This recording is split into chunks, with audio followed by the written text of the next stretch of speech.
Hola, muy buenos días a todos y bienvenidos a la segunda ayudantía de Proyecto de Estructuras de Acero. Ya. Para comenzar en esta segunda ayudantía, lo que vamos a ir viendo mucho es el tema normativo, ¿ya?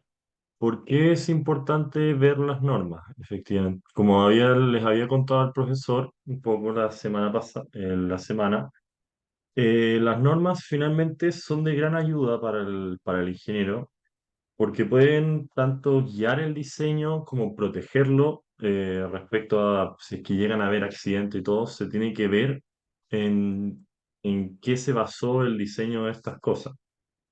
Porque efectivamente, como bien había mencionado el profesor, si es que uno diseña, uno tiene que diseñar respecto a algo, y uno en base al conocimiento es lo principal, y en base al conocimiento de cómo reaccionan las cosas, cómo funciona todo, ¿ya? Este conocimiento entonces finalmente, si bien es importante tener el criterio propio, estas normas permiten conocer, por ejemplo, cómo aplicar las cargas, cómo se han aplicado durante harto tiempo y cómo pueden ayudar esto para la modelación también de las estructuras y el diseño de estas, ¿ya? Muchas de estas normas, o sea, estas normas en general proporcionan las condiciones mínimas de diseño requeridas, ¿ya? Pero aún así, si bien logran abarcar una gran y amplia cantidad de cosas, a veces no logran contemplar la totalidad de todo. Entonces, por ejemplo, se les puede pasar algunos temas medios externos, medio como específicos, los cuales también tienen que ser considerados por el ingeniero, ¿ya? Cuando algo no esté en una norma, no significa que derechamente tenemos que ir y ignorarlo, así como no existe.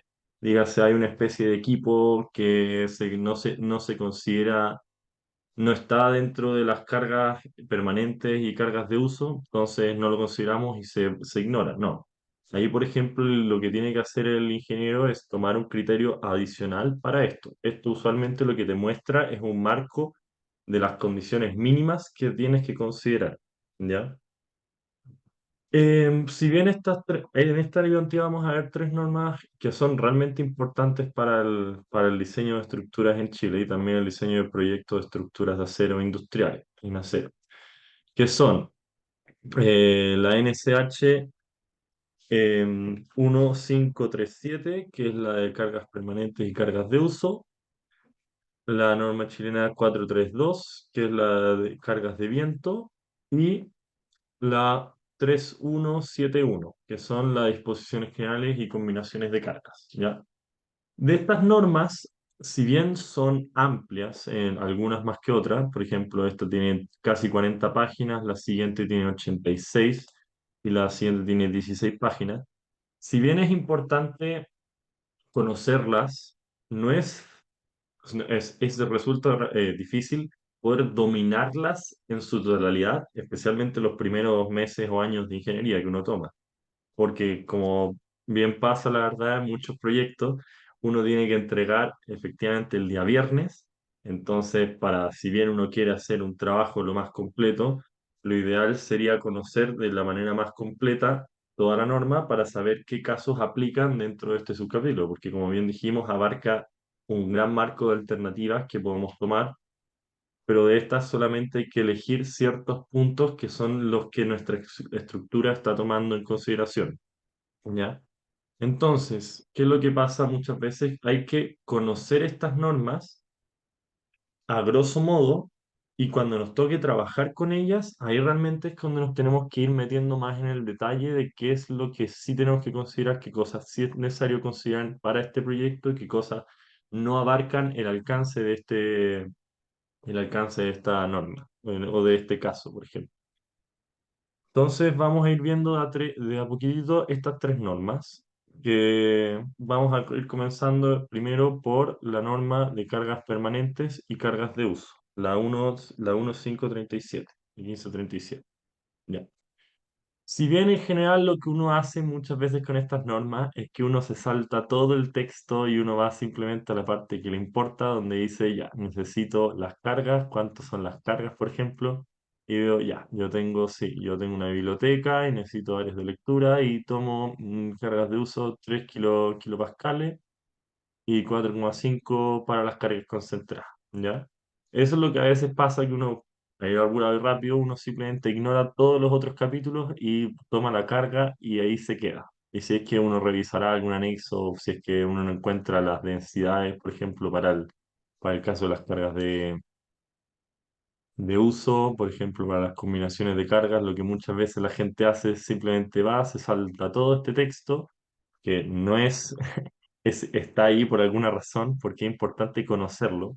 También qué es lo que va hablando, y uno simplemente se pasa a esta parte donde uno quiere saber si diseña por LRFD o diseña por ASD y copia estas 8 combinaciones, o 9 en verdad, porque consideramos la 6A y 6B, y lo mete en la estructura a ver si cumple, si pasa, pasa, si no pasa, no pasa. Y ignora todo este texto que está abajo, el texto que está arriba, que igual pues, menciona cosas que son importantes.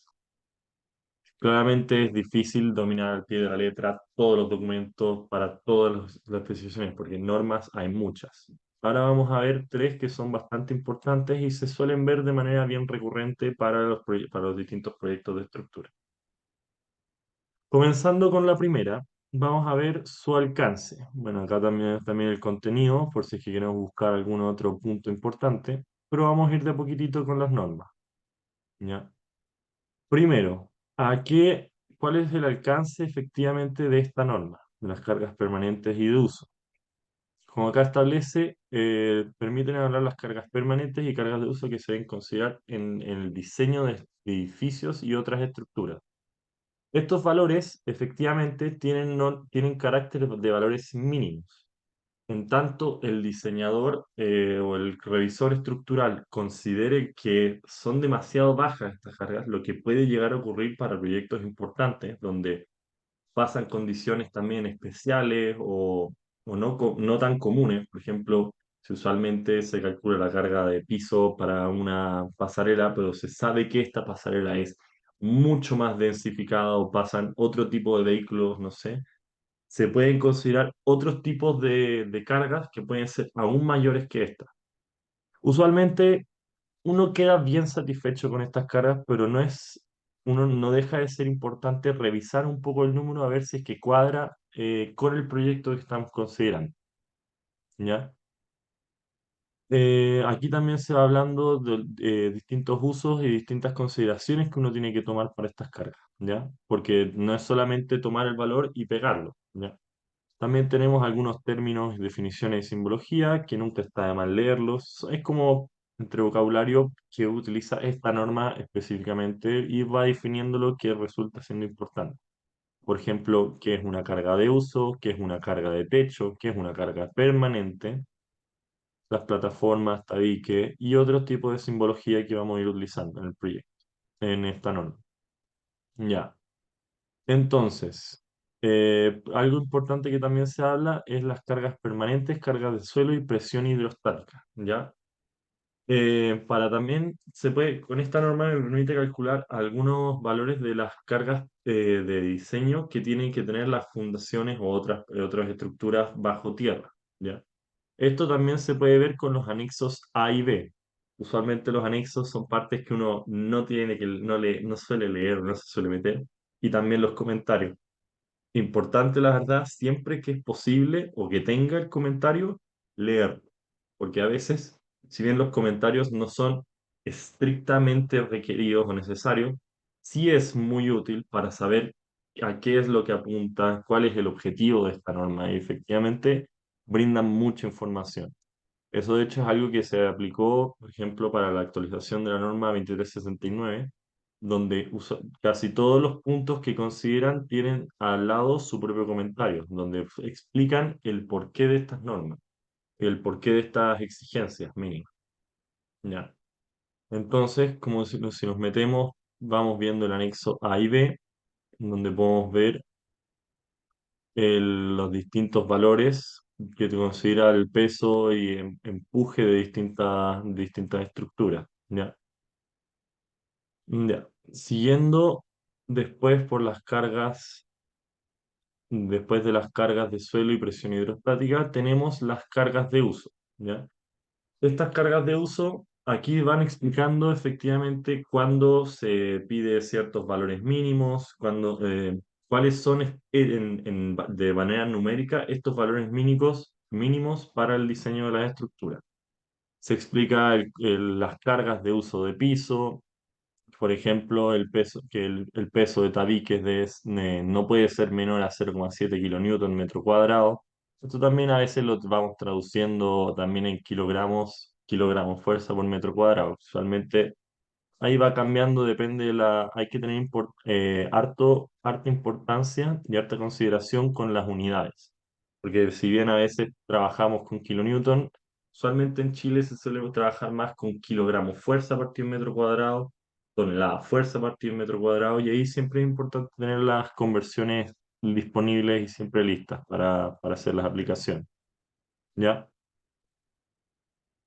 Se explican, por ejemplo, también las cargas utilizadas de diseño que se explican en la tabla 4, que es una gran tabla donde vimos también los valores para las cargas de sobreuso, las cargas permanentes para las distintas estructuras.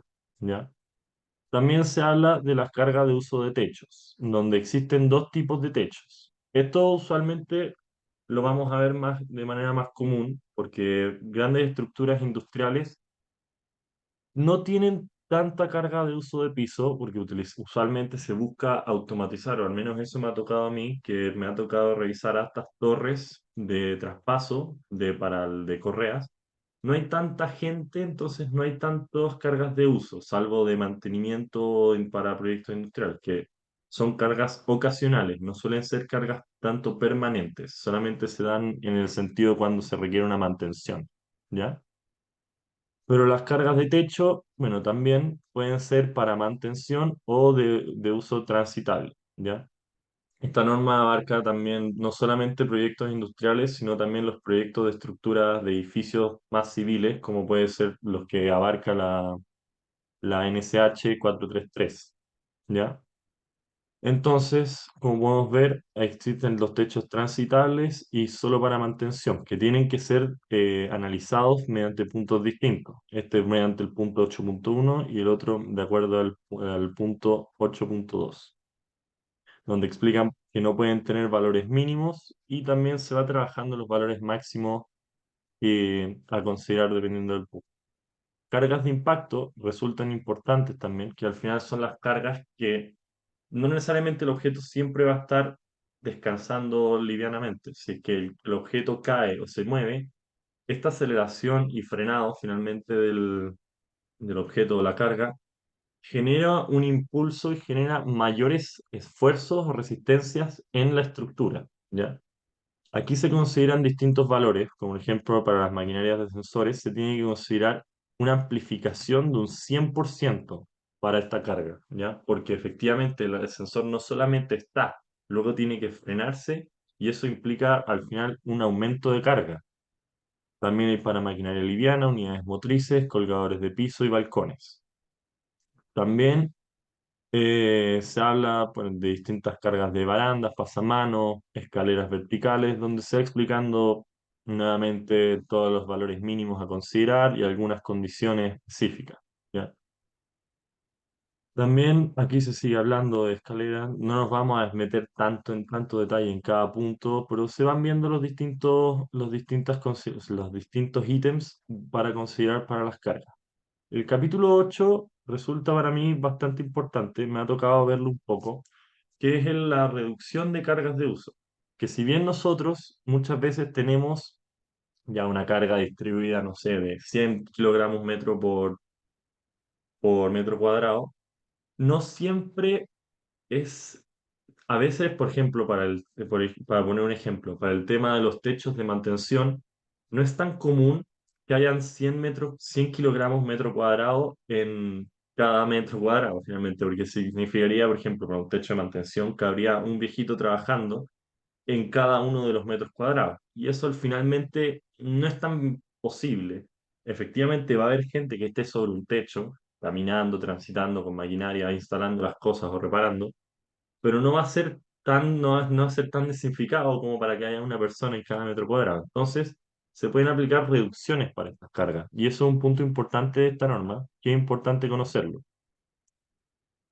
Con donde los elementos estructurales, donde KLL, que es el coeficiente de reducción por el área tributaria, si es que es mayor a 36 metros cuadrados, que al final es un área de 6 por 6, se pueden diseñar con un valor de carga de uso reducido, con distintas excepciones, las cuales tenemos que ir viendo acá. Esta parte cuando es importante leerla más a detalle cuando uno le toca verlo. Así que al final, usualmente estas partes son tocan verse más, pero no siempre vamos a tener que estar viendo todas las barras vehiculares o barras de apoyo. Eso depende más del proyecto. La parte de reducción de cargas sí es más común ir viéndola constantemente. Donde acá explican finalmente la carga de uso reducida se calcular mediante la expresión siguiente, donde L finalmente es la carga de uso reducida, L0 es la carga inicial que teníamos, el factor KLL y el factor AT, o sea, el AT es el área tributaria. Y estos dos valores que son para al final ir trabajando y obtener los valores de buscado. ¿De dónde se obtienen estas cosas? Usualmente de tablas.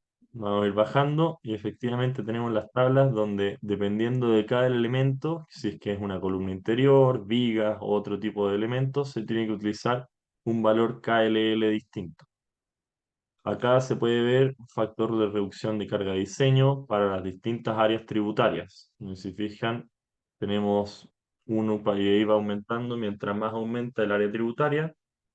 em, se ve presente la disminución del factor de coeficiente KLL. Lo mismo se puede ver en el anexo D, para si es que uno quiere tener una visualización gráfica de esto. También para las cargas de uso de techo accesibles solo para mantención, hay distintas ecuaciones, como bien mencioné antes, que nos permiten ir reduciendo finalmente estas cargas, que nunca es difícil que hayan 100 metros cuadrados, o sea, 100 kilogramos fuerza en cada metro cuadrado. Entonces, estas ecuaciones me permiten ir reduciendo un poco para no forzar tanto el diseño de este techo. Acá tenemos que ir tomando las distintas, tenemos que ir simplemente seguir a paso el recetario. No es tan complejo de entender. O sea, sí, hay que ir leyendo un par de veces y lo vamos a ir sacando, pero no es una cosa de una semana. Así que ahí hay que ir trabajando su tiempo. Donde también tenemos finalmente, cargas de uso reducidas para el techo, porque dependiendo de si es que hay más pendiente o menos pendiente de techo, tampoco va a estar la misma concentración de carga. O sea, si es que hay mucha pendiente, no va a haber tanta gente metida en cada metro cuadrado. Aquí después en la tabla 4 que es la más como visitada de esta norma, se explica al final todas las cargas de uso, tanto en kilonewtons para cargas centradas y en cargas distribuidas. Ahí tenemos que ir viendo a qué tipo de edificio abarca nuestro proyecto, si es que son viviendas, gimnasio, iglesias, fábrica, industrial liviana, industrial pesada, y viendo, por ejemplo, también los puntos, acá es importante no pasárselo de alto para ver cuándo hay que considerar o cuándo no hay que considerar estos valores. Y es siempre importante no pasarse las cosas de largo. Las cargas de grúas, que efectivamente si tenemos grúas monorrieles o de otro tipo en nuestros proyectos industriales, tienen también otras consideraciones especiales que hay que considerar incrementos para, por ejemplo, para las grúas monorrieles, también tanto para las cargas longitudinales y fuerzas laterales. Aquí se va explicando distintas amplificaciones que se deben considerar para tanto la fuerza lateral como la fuerza longitudinal, ¿ya? También, bueno, tenemos efectos dinámicos como para los estadios, coliseos, donde la gente se va moviendo. Eso es más, a mí personalmente no me ha tocado verlo, así que no lo domino tanto porque no me ha tocado ver estadios, coliseos, teatros y ese tipo de estructuras. Donde después seguimos teniendo los anexos, donde se nos muestra las densidades utilizadas para este proyecto, para distintos proyectos, para distintos materiales. Aquí, si bien es importante considerar estos valores, son, como bien dijimos, condiciones mínimas. Si es que el calculista, el diseñador estructural, considera que es otra densidad que hay que considerar mayor aún, se tiene que tomar la mayor de los dos, ¿ya? No es como que al final yo decido cuál tomar. No, es importante ver esto, pero también es importante seguir su propio criterio, ¿ya? No solamente considerar un punto y así nomás y nos quedamos. Entonces vamos viendo las distintas densidades que hay hartas para varios tipos de materiales. También masas por metro cuadrado de distintos materiales de construcción, para cielos, terminaciones, y ahí vamos pasando a lo largo de, ¿ya?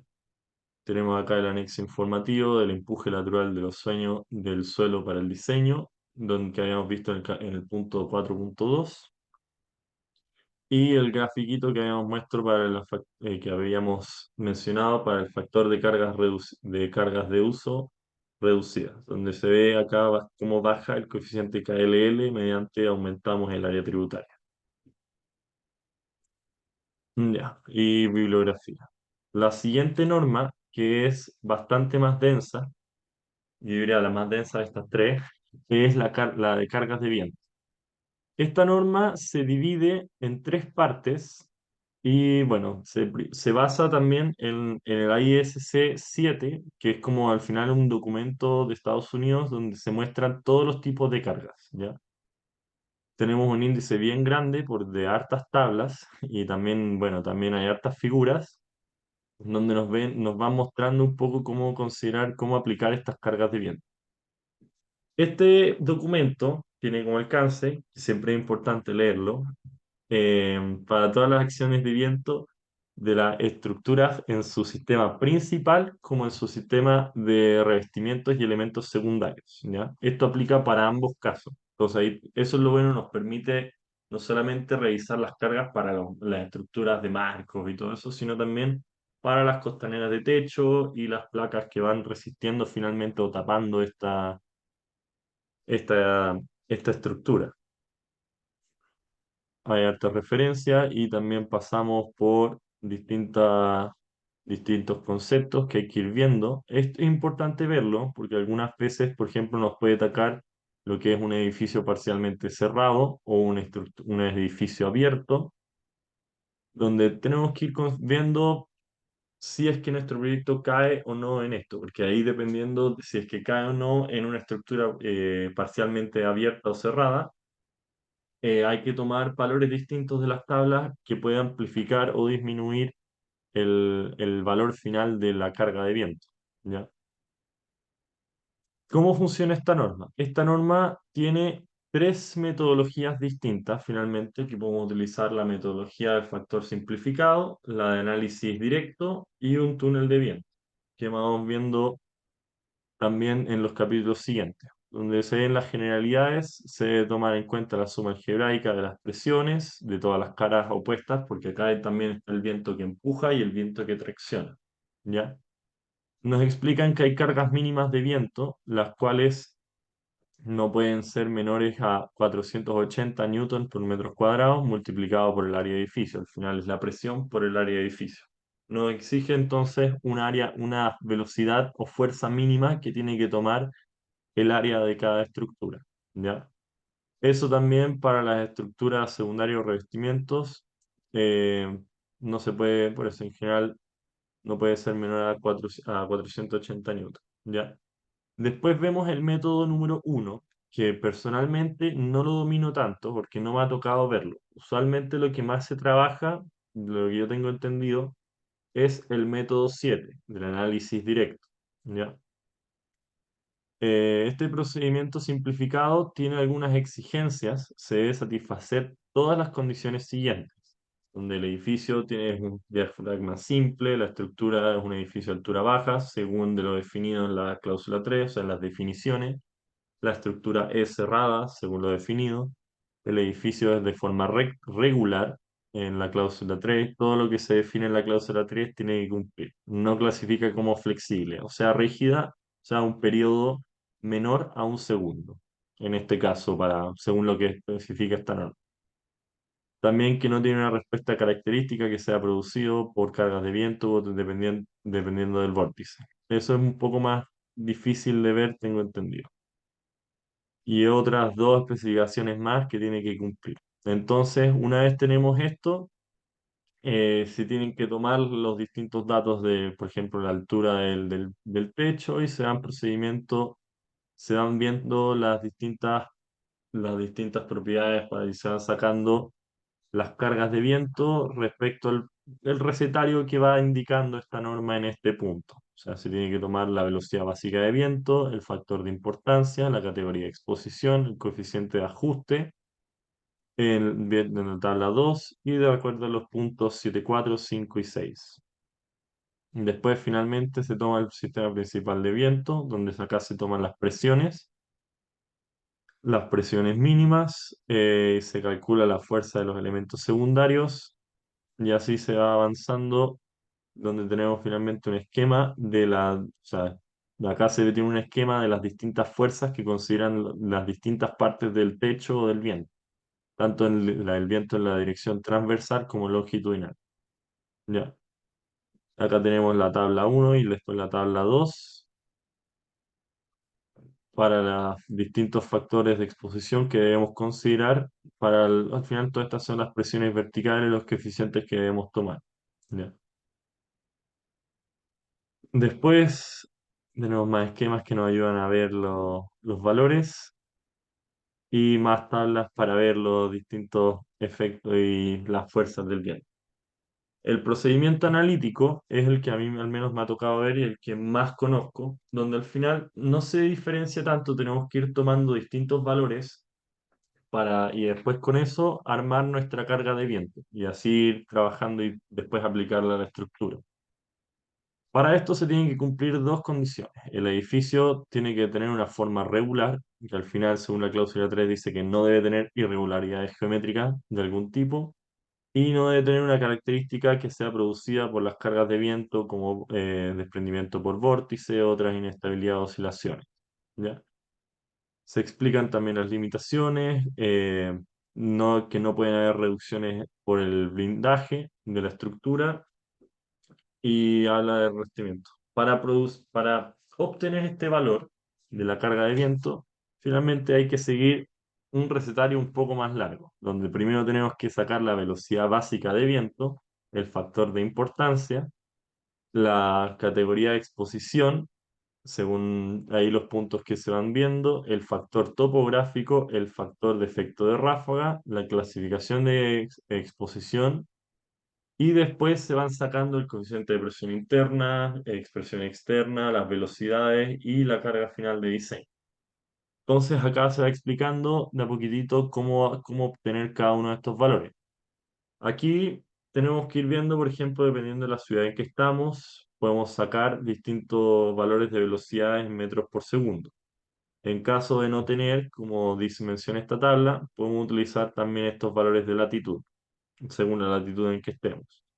Donde utilizamos, a mí me ha tocado trabajar en estos proyectos que se encuentran en esta latitud, así que he tenido una velocidad básica de 35 metros por segundo.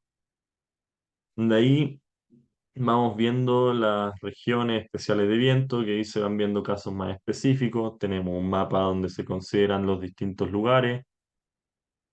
Acá tenemos el factor de direccionalidad del viento, donde al final, dependiendo de la forma en que llega, podemos reducir un poquitito la carga, dependiendo de la forma en que tiene la estructura, si es que son chimeneas, señaléticas sólidas, señaléticas con marco de estructuras enrejadas, podemos reducir un poco esta carga. Y este coeficiente se va a meter al final en el cálculo. El factor de importancia se tiene que estimar una categoría, que esa categoría la define la norma de disposiciones y combinaciones de carga, y ahí esto nos va a dar una amplificación o disminución de la carga de viento finalmente.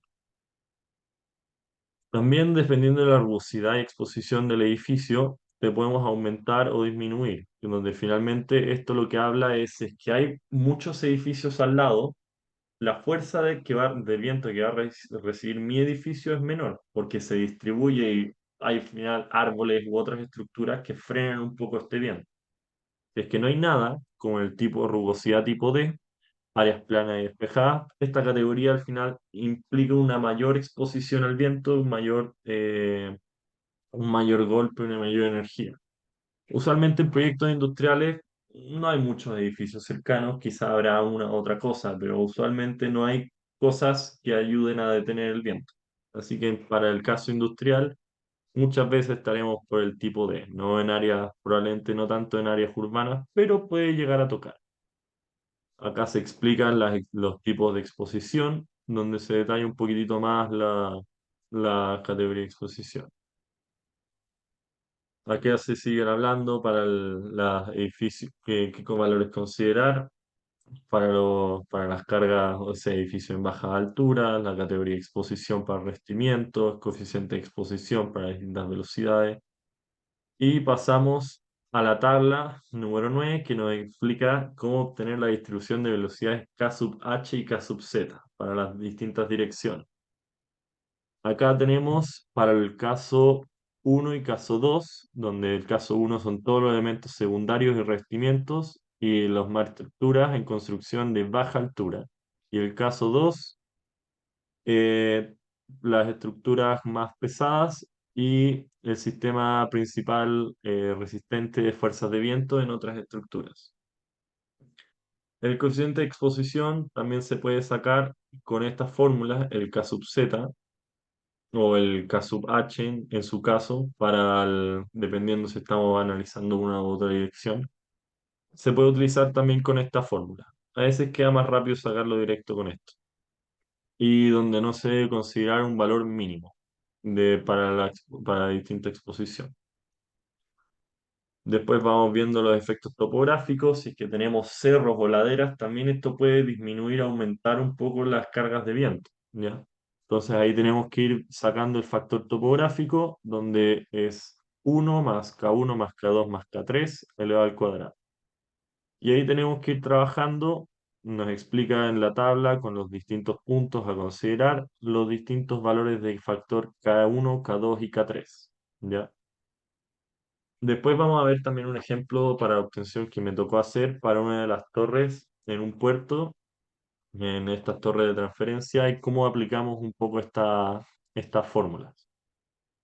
Tomamos los efectos de factores de ráfaga, que pueden, el valor G, donde simplemente hay que meter las cosas en la ensalada, finalmente todas las cosas que te pasan de la tabla, hay que meterlas en el Excel y te va entregando valores. El factor de respuesta de fondo, no me ha tocado usarlo. Eh, el factor de respuesta de resonante, tampoco me ha tocado usarlo, porque no sé si todas las partes siempre tienen que estar todo. Y después vemos a distintos tipos de análisis, la distribución de velocidades, que es lo más importante, donde se muestra finalmente el coeficiente QZ, que es como la fuerza final que va a tomar el viento. Se saca mediante la multiplicación de un constante kz, kzt, kd, b cuadrado y por i, donde acá explican cada uno de los distintos componentes. Acá después, una vez tenemos esta fuerza, tenemos que aplicarla con distintos coeficientes para distintos lugares. ¿Ya? Porque efectivamente no es como que toda la fuerza le va a pegar para el lado, para allá, para arriba, si tenemos nuestro galpón, por ejemplo, no es como que le va a pegar todo ese coeficiente para el lado y el otro lo va a succionar y se va a ir para allá y para la otra dirección. Acá tenemos que tomar distintos coeficientes que dependen finalmente de la presión, o sea, que nos entregan finalmente cuál es la presión interna que tiene que considerar esta estructura, ¿ya?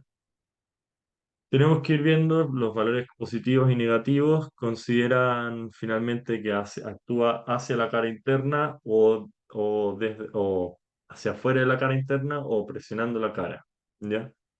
Esto también después hay unos esquemas que podemos ver más abajo en una de las ilustraciones de esta norma. También tenemos distintos factores de reducción para la construcción de grandes volúmenes, que a mí no me ha tocado construir bueno, mis torres que me han tocado diseñar son más o menos chicas, así que no he aplicado mucho este valor. Y el coeficiente de las presiones externas, donde he tenido que meter al final estos valores también a la jugada para saber cómo va pegando los muros a barlovento, sotavento y los muros laterales, dependiendo de hacia dónde estamos analizando la fuerza del viento, si analizamos un viento en X o un viento en Y. ¿Ya? Acá tenemos también respecto al ángulo, porque dependiendo del ángulo finalmente o el ángulo del viento del techo, pega distinto también la carga. Hay que darse una revisión. Esta norma, por desgracia, si bien es la más larga, es la que más probablemente vamos a estar interactuando más. Si bien usualmente en Chile el diseño suele regir por el efecto sísmico, es importante conocer esta norma porque nos va a entregar harto valor para las estructuras bien ligeras, donde el sismo deja de tener tanta importancia porque hay menos masa sísmica. Y para el diseño de estructuras de elementos secundarios o el revestimiento, esto siempre va a estar finalmente aplicando o rigiendo, porque al final las planchas de techo no las decide el sismo, no va a ser la carga última que va a liderar el diseño o el esfuerzo que le va a pegar a ese elemento. Entonces tenemos que ir considerando esta norma para ir aplicando. Acá tenemos los distintos factores que le había mencionado antes, donde se ve finalmente cómo va pegando tanto hacia el viento, desde el viento, dependiendo de la dirección que vamos analizando. Y hay que los distintos factores C sub P, que va tomando dependiendo si estamos a sotavento, a barlovento, o sea, desde el viento o hacia el viento. Y respecto al ángulo también que tomamos. Acá hay distintos esquemas que tenemos para techos triangulares, piramidales, techos de una sola pendiente, techos buradilla, al final son techos que tienen una parte recta. Esto es harto puede cumplir harto para galpones, para torres, para hartas estructuras industriales que podemos ver ampliamente y de manera bien común en la ingeniería chilena. También tenemos coeficientes de fricciones externas para las cúpulas con bases circulares. No me ha tocado ver cúpulas con bases circulares, pero siempre es importante saber que ahí está para el momento en que nos llegue a que tengamos que trabajar con esta norma. Por eso es importante darle un par de ojeadas, no necesariamente dominar la norma, pero sí conociéndola. Coeficiente de tracciones externas para los techos curvados, que es aplicable a estructuras cerradas y parcialmente cerradas. Tiene hartos casos esta norma finalmente, que tenemos que ir viendo al final cuál es el caso que nosotros tenemos que tomar. Que no hay que usar realmente las 86 páginas para diseñar una estructura. Al final tenemos que ir viendo los puntos importantes que aluden a nuestra estructura. Pero para hacer eso hay que saber qué puntos hay que tomar y qué puntos no. Por eso hay que darle una lectura más o menos buena, ¿ya? Acá tenemos los distintos lugares donde donde efectivamente hay más carga y hay distintas cargas o sea, los coeficientes de presión externa para los techos y muros de las estructuras principalmente resistentes a las fuerzas de viento en edificios de baja altura. Eh, Tenemos acá más tablas y más notas que tenemos que ir viendo. A mí no me ha tocado ver también el absoluto, o sea, le he echado una ojeada rápida, pero no me ha tocado trabajar con toda esta parte de toda esta norma.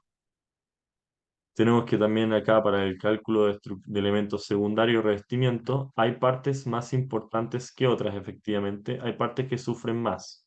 Como vamos a ver, que se divide en sección 3 2 1 porque si bien estas partes están más esquinadas, reciben una carga distinta como los elementos de borde. Finalmente, terminan sufriendo y tienen un coeficiente de presión externa más amplio o más grande que los otros, como se puede ver en esta tabla. Eso es importante porque entonces hay partes que tenemos que considerar más, más fierro tal vez o más diseño y una carga más fuerte y hay partes que podemos considerar más débiles. Usualmente ya que es un proyecto, en los proyectos no se suele buscar que queden distintas secciones media extrañas, usualmente se suele diseñar respecto a o al menos en lo que a mí me ha tocado, mientras más simple es mejor el diseño. Pero a veces toca reforzar algunas partes, como las esquinas, debido a que efectivamente se pueden producir presiones mayores en esos puntos, ¿ya? Entonces, estas tablas permiten mostrar las distintas amplificaciones que debemos considerar para estos distintos lugares. También los distintos valores de la distancia A que deberemos considerar para el diseño. Ahí se van viendo las distintas notaciones y los distintos casos donde cumplen estas estructuras, ¿ya? Vamos a seguir viendo. Acá tenemos para edificios finalmente que tienen estos espacios, que no me ha tocado también ver, visualmente me ha tocado ver edificios más regulares.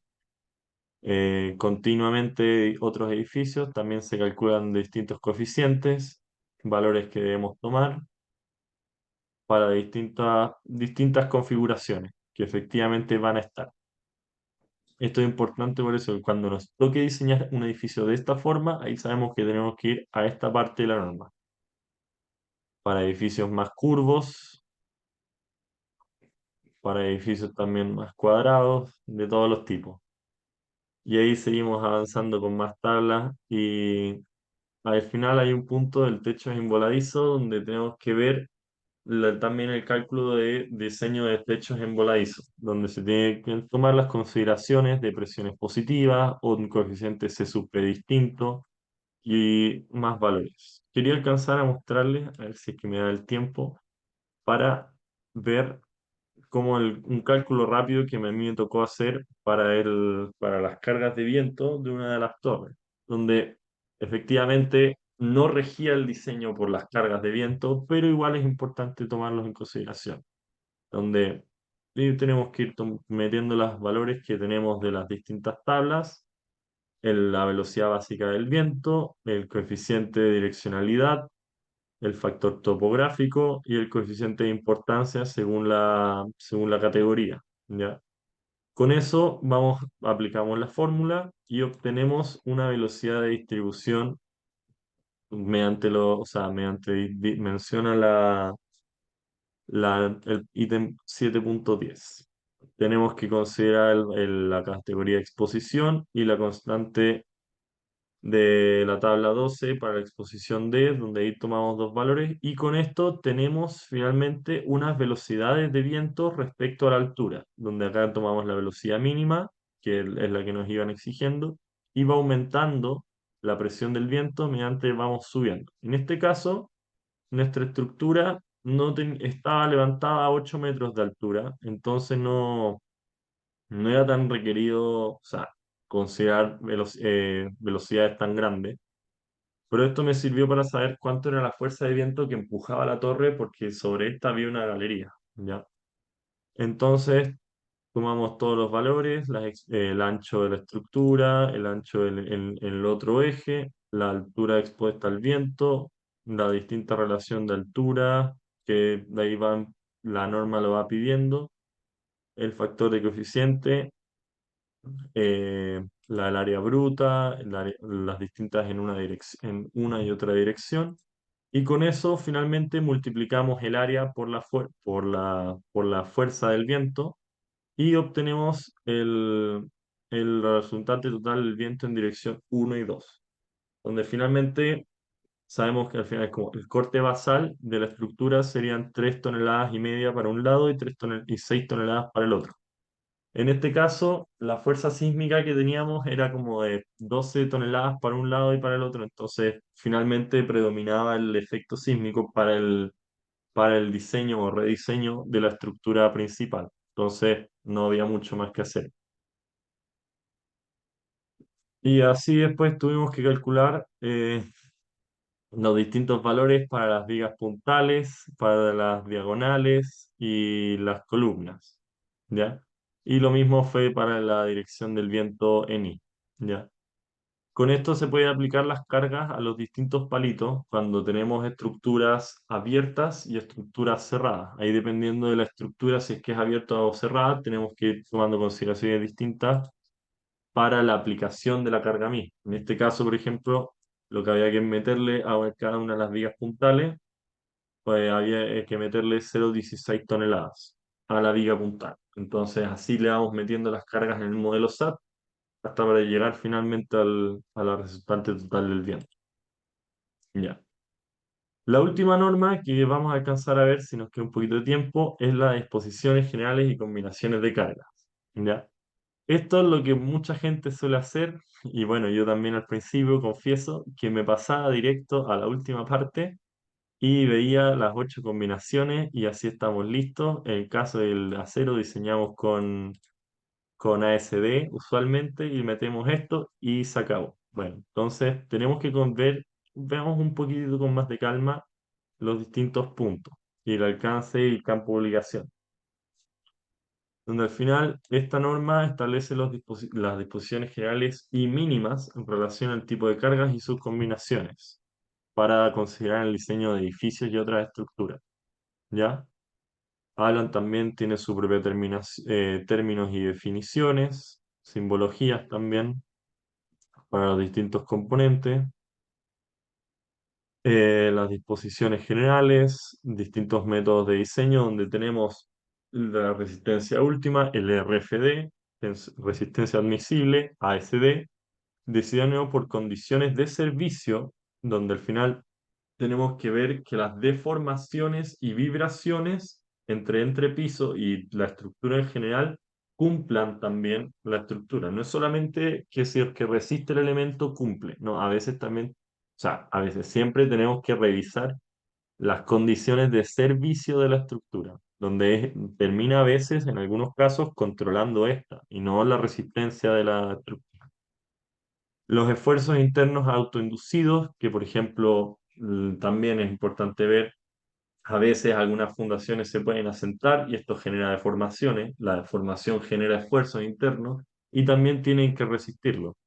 Me ha tocado, o sea, no me ha tocado ver, pero he visto en distintos videos que también les recomiendo profundamente la página del profesor de CPL Ingeniería, que voy a mostrar por acá también, donde se pueden ver distintas estructuras siendo analizadas en distintos casos para distintos proyectos eh, y cómo estas van siendo diseñadas y tienen que ser revisadas para cada caso individual. En uno de estos me tocó ver una estructura que tenía un asentamiento muy grande y entonces la estructura terminaba fallando por las deformaciones del asentamiento de la fundación. Y tuvieron una solución bastante innovadora que era como cortarle unas en las diagonales para ver si es que se estiraban y entonces ayudaba bastante o sea, daba una alerta para saber que efectivamente la estructura está sufriendo por deformación. Tenemos que ver, bueno, volviendo a la norma, uno de los puntos importantes es que tenemos que ver su integridad estructural general, ¿ya? Esto significa que las estructuras y otras estructuras deben ser diseñadas de manera que en caso de producirse daños locales mantengan su integridad estructural, ¿ya? Permitiendo estar estables frente al daño local original. Esto debe ser logrado mediante una distribución de elementos estructurales que provean estabilidad al sistema estructural completo, de modo que transfieran las cargas a cualquier zona dañada y a otras zonas que sean capaces de resistir a estas cargas sin colapsar. Al final, esto nos dice que la estructura principal tiene que estar diseñada para resistir. Podemos tener fusibles, como bien les pueden haber enseñado que son las riostras y los pernos de anclaje, también se suele diseñar en Chile, pero se tienen que tener fusibles que estos pueden entregar ductilidad, pueden disipar energía para que la estructura principal se mantenga a pie. Esto especialmente para las cargas dinámicas como lo son el viento o el sismo. ¿Ya?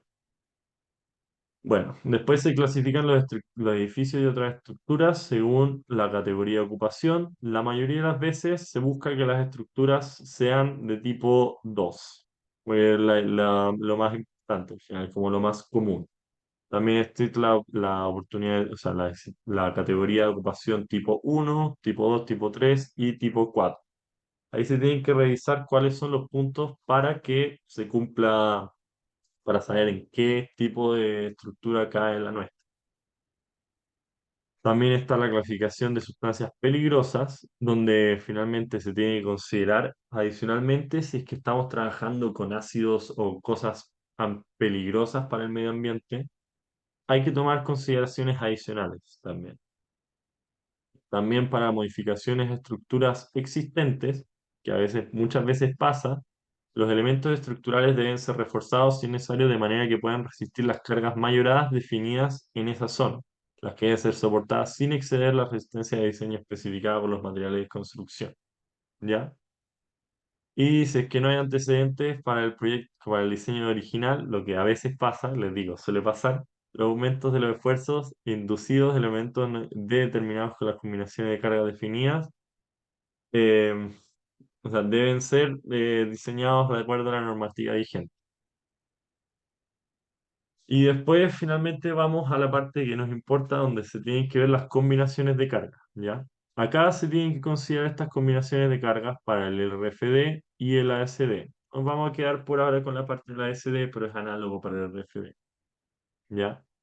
Se tienen que considerar las combinaciones de carga mediante amerite. Por ejemplo, si es que no hay nieve, sería como extraño considerar la carga de nieve. En la playa no tenemos nieve. Pero por eso se tienen que considerar estas, a excepción para las cargas sísmicas. Para las cargas sísmicas, como bien menciona la norma 2369, es importante notar esto, las combinaciones de cargas que no incorporen la acción sísmica se definen normalmente mediante la norma de combinaciones de cargas.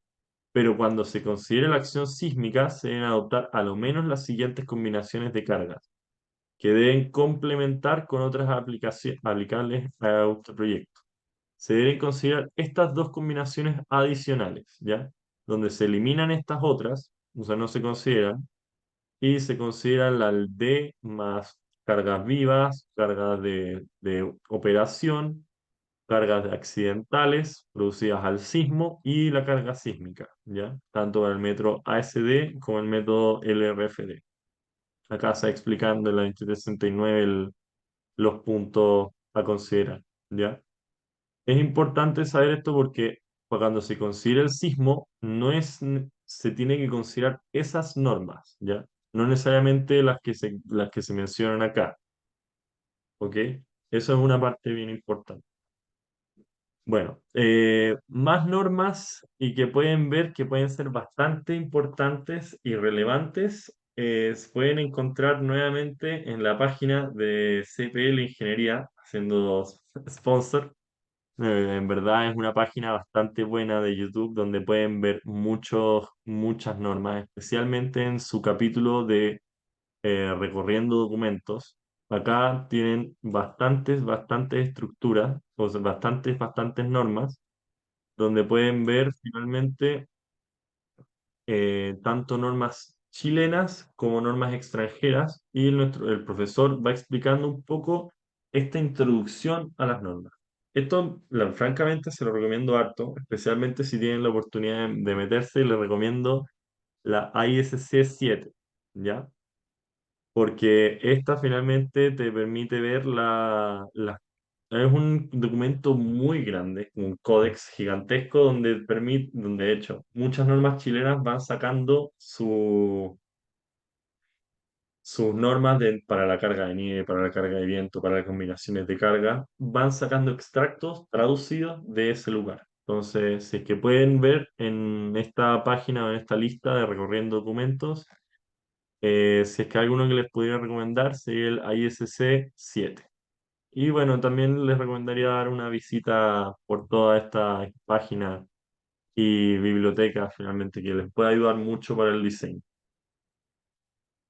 Bueno, eso sería la ayudantía del día de hoy. Espero que les haya gustado y será hasta la próxima. Chao, chao.